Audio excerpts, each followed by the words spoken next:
పవన్ కళ్యాణ్ గారు ఒక 10 ఎకరాలు శిఖం భూమిని ఆయన అప్పుడు తెలంగాణ వచ్చిందన్నటువంటి దుఃఖంలో ఉన్నాడు పాపం.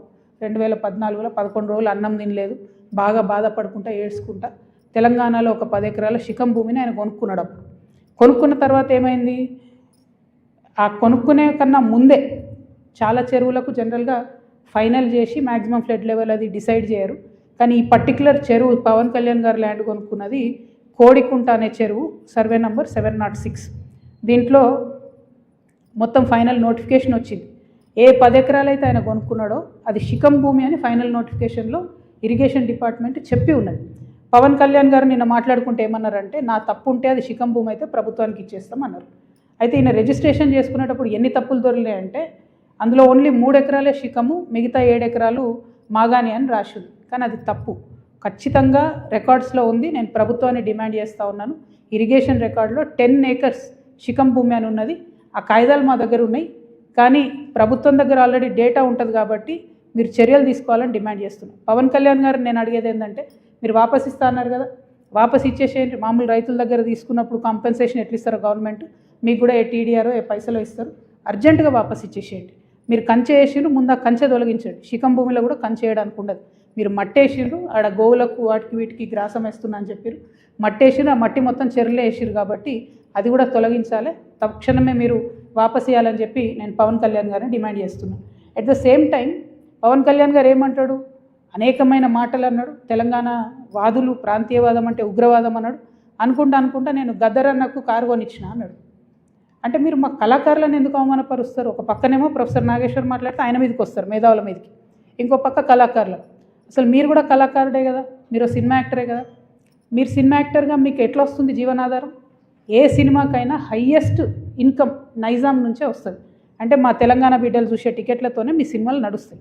హయ్యెస్ట్ ఇన్కమ్ నైజామే, హయ్యెస్ట్ కలెక్షన్స్. అంటే మీరు కొనుక్కున్న ప్రతి కారులో మా తెలంగాణ బిడ్డలు కొన్న టికెట్ పైసలు ఉన్నాయి. మీరు కొనుక్కున్న ప్రతి భూమిలో మా తెలంగాణ బిడ్డలు కొన్న టికెట్ పైసలు ఉన్నాయి. మీరు మా గద్దరన్నను పట్టుకొని నేను కారు కొనిచ్చినానని ఆయన చనిపోయాడు. మీరు కొనిచ్చిరో కొనియలేదో ఎవరు తెలియదు. కానీ జనరల్గా ఏమంటారంటే, మనం ఒక మంచి పొజిషన్లో ఉన్నప్పుడు కుడి చేత్తోని దానం చేస్తే ఎడమ చేతికి తెలియదు అంటారు. అప్పుడెప్పుడో కారు కొనిచ్చి గప్పాలు కొట్టుకునేది మీరు కొంటే కొన్నారు కావచ్చు, పెద్ద ముచ్చటేముంది. ఆయన ఎన్ని ఫోక్ ట్యూన్స్ దొంగతనాలు చేసి మీరు సినిమా పాటలు పెట్టుకుంటలేరు. ఇచ్చిర్రా ఎప్పుడన్నా రాయల్టీ మీరు ఫోక్ ఆర్టిస్టులకి? ఎప్పుడన్నా ఫోక్ ఆర్టిస్టులను ఆదుకున్నారా? చిన్న నిర్మాతలను ఆదుకున్నారా? పక్క రాష్ట్రాల్లో ఎట్లా చేస్తారు, తమిళనాడులో అక్కడిక్కడ వాళ్ళందరూ. నేను ఎందుకు ఈ మాట చెప్తా ఉన్నా అంటే, మీరు ఒకటంటే మేము 100 అనాల్సి వస్తుంది. ఒక పక్కనేమో ఇట్లా సమైక్యవాదుల దాడి మన మీద పెరుగుతుంటే, ఇక మన కర్మానికి మనకు ముఖ్యమంత్రి ఉన్నాడు, ఆయనకు తెలంగాణ అంటే తెలియదు, తెలంగాణ నీళ్ళంటే తెలియదు. మేము ఎంటబడి కొట్లాడి మా పార్టీ పెట్టినాక కరెక్ట్ వారం లోపల పాలమూరు రంగారెడ్డిలో పెద్ద సభ పెట్టి, మన నీళ్ళు పోతున్నాయో మొత్తం ఎత్తుకపోతున్నారు ఆంధ్రోళ్ళు, మీరు ఏమైనా చేయండి అని లొల్లి పెడితే, నిన్న ముఖ్యమంత్రి గారు పోయి 2 రోజులు ఫస్ట్ టైం పాలమూరు బిడ్డ అయి ఉండి 30 నెలల నుంచి ఆయనకు తీరిక దొరకలేదట. నిన్న ఫస్ట్ టైం పోయి పాలమూరు ప్రాజెక్టుల మీద రివ్యూ చేసి ఏం మాట్లాడతాడు ఆయన, తీసుకుపోనండి 968 టీఎంసీలు మనకు వస్తే చాలు, 200 టీఎంసీలు ఆంధ్రోలు తీసుకుపోనండి, సంప్రదింపులు జరుపుతున్నాం మేమని చెప్తున్నాడు ఆయన. రేవంత్ రెడ్డి గారు, మీకు నీటి మీద అవగాహన లేకపోతే అవగాహన ఉన్న వాళ్ళతో మాట్లాడండి. వాళ్ళ ఆంధ్రోలు 200 టీఎంసీలు తీసుకుపోయిన తర్వాత రేపు పొద్దున హైదరాబాద్ నగరానికి పెరుగుతున్నటువంటి భవిష్యత్ అవసరాలకి కృష్ణా నీళ్ళు సరిపోవు, గోదావరి మనకు దిక్కు. నేను రేవంత్ రెడ్డి గారిని డిమాండ్ చేస్తూ ఉన్నా, మీరు కనుక బనకచెర్ల ప్రాజెక్టు కానీ ఇంకో ప్రాజెక్టు కానీ వాళ్ళు 200 టీఎంసీలు తీసుకుపోండి అంటే, గోదావరిలో మనకు అడగండి అదనంగా 200 టీఎంసీలు. ఇప్పుడు 968 మనకు హక్కుభుక్తంగా ఉంది, 968 + 200 అడగండి. మీరు అడిగేంత వరకు మీరు బనకచెర్ల మీటింగ్ అటెండ్ అయినా కూడా మీరు తెలంగాణకు ద్రోహం చేసిన వాళ్ళే అవుతారు. మన భవిష్యత్తు నీటి అవసరాలన్నింటినీ కూడా పాతరేసిన వాళ్ళే అవుతారు. మీరు నేను మాట్లాడుకుంటా ముఖ్యమంత్రి గారు అంటారు అబ్కి బార్ కాంగ్రెస్ సర్కార్ అంట. కూర్చునే యువత ఆఖరి బారే కాంగ్రెస్ సర్కార్, ఆఖరి బార్ కాంగ్రెస్ సర్కార్.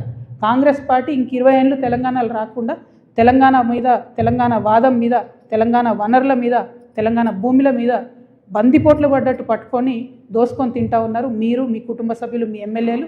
నిజంగా ఘోరం ఏంటంటే, ఈ దోపిడీకి అప్పుడు బీఆర్ఎస్ పార్టీలో దారులు ధరిస్తే, కిటికీలు ధరిస్తే, ఇప్పుడు వీళ్ళు తలుపులు తెరిచి ఏకంగా దోసుకొని పోతున్నారు. అప్పుడు కేటీఆర్ పాలనే నడిచింది, ఇప్పుడు కేటీఆర్ పాలన నడుస్తుంది. అప్పుడు కేటీఆర్ అంటే ఏంటంటే కేసీఆర్ గారు, తన్నీర్ హరీష్ రావు గారు, రామారావు గారు.